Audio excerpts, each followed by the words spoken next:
This week at the Grove, we hear about a life-changing experience by one of our own high school students. We talked to our Director of Food Services about our new cafeteria. We look at sports highlights and more. Good morning, Hawk Nation. It's Friday, September 20th. I'm Mason Perkey. I'm Trenton Morris, and you're watching PGTV.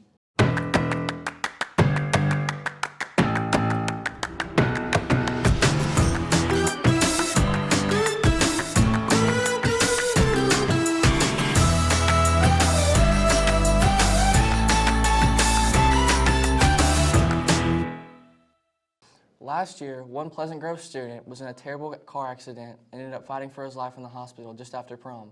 Avery and Morgan wanted to know more about his recovery and how he got his life back together. Here they are with the story. And then about 9:15, my phone rang, and it was Christy Jones. And I could tell from the second that she said, hey, something was wrong. The day after prom, Pleasant Grove students planned to meet at a lake in Hot Springs to celebrate with their classmates. But this year, the celebration did not go as planned. And so he walked in, I was still asleep. He walked in the bedroom and said Carter had been in an accident, and I jumped out of bed, pulled my earplugs out and said, what? And he was running out the door, and I was like, well, is he okay? And he said, all Drew said was that he's breathing, but he couldn't get him to wake up.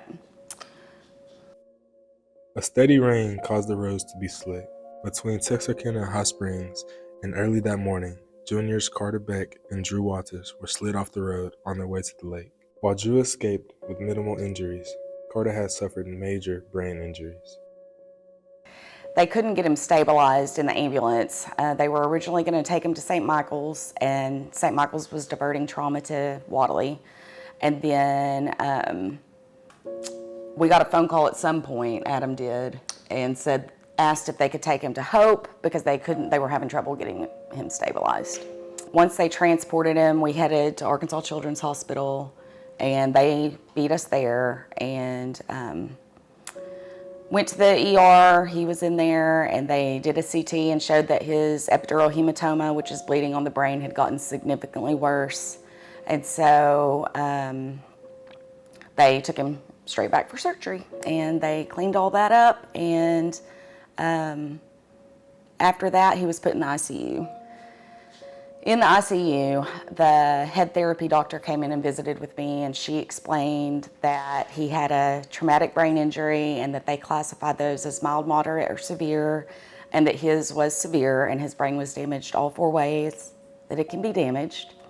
And so I was just like, okay. He was pretty much non-responsive for several days. Yeah, he opened his eyes for the first time for just a second, actually on Mother's Day. Oh, okay, yeah, that's right. And that was pretty neat. His sister, Madeline Beck, returned to finish her freshman year that week. That was a very tough week. Carter was beginning to wake up, and there's a lot of different phases you go through during that. And then he finally started trying to communicate with thumbs up. We could ask him a question and he could give us a thumbs up for yes. And then after that, in one of his therapy sessions, he was still in the agitation phase, and he stood up from the wheelchair, and we heard him kind of yell, home. That was where they asked him where he was trying to go, and he said home. And then that next Monday, we could clearly hear him say, when the therapist asked what his little sister's name, we could hear him, it was very clear that he said Madeline, and so that was just amazing. And then after that, the next day he said like 15 more words, and then the next day he was speaking in sentences, and it was just mind-blowing how quickly that happened. The crash, obviously heavily impacted me. At the beginning, I had to change a lot of things. I had to start going to therapy, which I was doing in the hospital. They kept getting him stronger, helping him walk. We were at Arkansas Children's Hospital for 5 weeks. I just don't remember 98% of the hospital. And he was released on June 7th, and we came home. And since then, he's been in outpatient therapy here at Temple Memorial. Actually, kind of a miracle, like people were saying. His recovery, because You know, he had a severe traumatic brain, or has a severe traumatic brain injury, and the brain was damaged all 4 ways. He had a completely severed artery in his brain from 9:08 in the morning until they took him back for surgery at 3:44. And so that's a lot of loss of oxygen, and he also had some subdural hematomas all over his brain. Like statistically, I should not, 1, be alive, and 2, just anything else. Where he is, he should not be. Starting his senior year of high school, he's back at the gym, lifting weights, he's playing volleyball, he's doing all the things with his friends. It's just such a blessing, and we're so very thankful. We're all very happy to see Carter and Andrew doing well this school year. In some lighter news, Tyler took to the hallways to test some students' and teachers' knowledge with some general trivia. Let's check it out.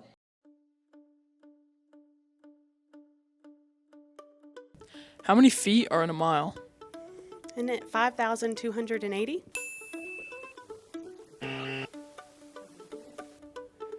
1,500. 10. 100. What is the powerhouse of the cell? Mitochondria.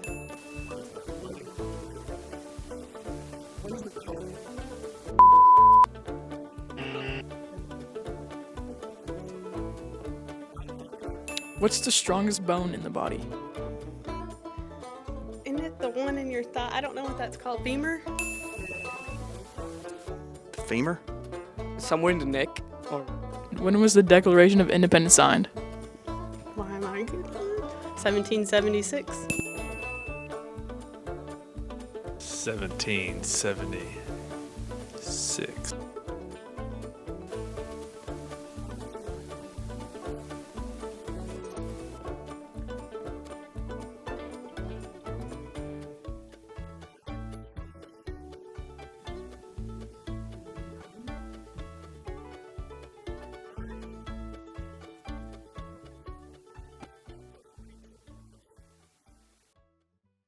Our new cafeteria is amazing, but the new features in the lunch lines are an added bonus. Zuri and Jade sat down with Kim Blankenship to discuss the new cafeteria and the fresh options. After a year of construction, the new high school cafeteria is serving up hot meals to students in style. Personally, I love the new cafeteria because it gives off a very college style, so it gives us a little bit more of a mature feeling. I wanted it to feel more like a college design. I wanted it to look pretty and be more appealing visually. After having to sit in those little desks all day in the classrooms and stuff, it's a nice break, and we have the really nice tables, and everything just has a new fresh look to it. Some of the most notable features include a microwave wall, iced coffee bar, and the grab-and-go slide. So the grab and go is a slide that stays heated, and we can wrap sandwiches and box up pizzas, and they just refill it, so y'all can just come through, grab it, and be quickly out the line. To go with the new options, a grant has allowed the quality of food to be improved as well. All of our ground beef and our burger patties are coming from Red River. It is a local source. We got a grant for local food sources, and that allows us to purchase a better quality meat from Red River. I think it's going over really well. Y'all are liking the burgers. We've had beef tips and rice. All the ground beef for the pastas and everything, the tacos, the enchiladas all come from Red River beef. PG also joined a local co-op to allow the school to have better control of the food. It allows us to plan our own menus and decide what we put on the menu. It allows us to do taste testing so that y'all can test the food and y'all can have more input on what we put on the menu so that everybody's just happier and it's a better experience for everyone. For PGTV, I'm Zuri Muldrow. I don't know if it's the new food or the extra space, but I'm definitely enjoying lunch way more this year. Me personally, I think it's the grab and go line. Yeah, that's awesome. You know what else is awesome? Our volleyball team. They played Caddo Mills Tuesday and won in 3 sets. Here's some highlights from their past couple.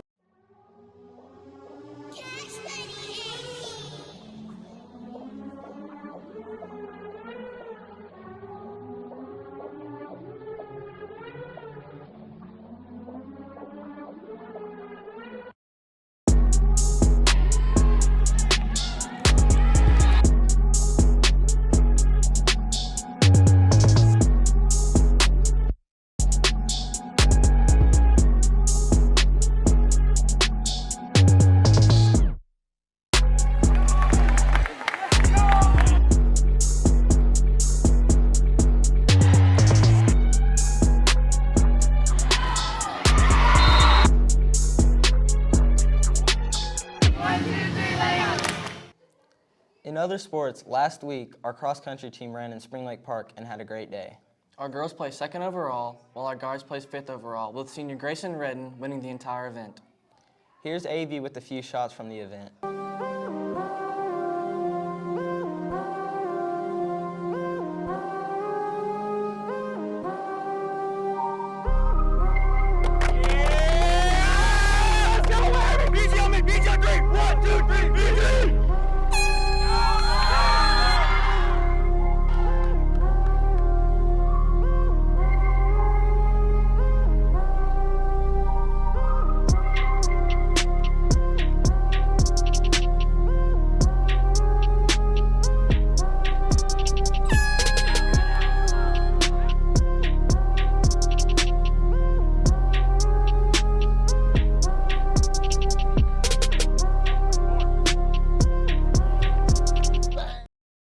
And finally, our football team beat Dangerfield in our homecoming game last Friday. Here's some highlights.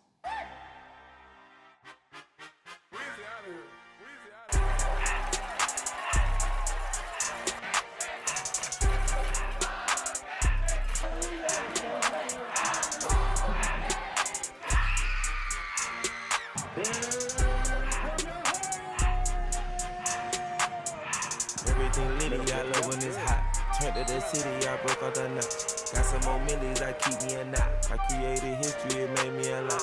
He tried to diss me and it don't false. We call them trusted cause they gonna chop. Took her out of filings cause of hot. I run it like Nike, we got it on lock. Cardiac eye. I'm the boss man in a suit with no tie. I can't be sober, I gotta stay high. Put me some in the can and it's dry. Riding in special like Bunny and Clyde. Don't worry, baby, I keep me some fire. Shenanigans and broken, she cannot decide. The ladies Mercedes, here goes the surprise. Don't sleep on Miss Lady, help ride. Digging her back while I'm gripping her side. Digging my back, this ain't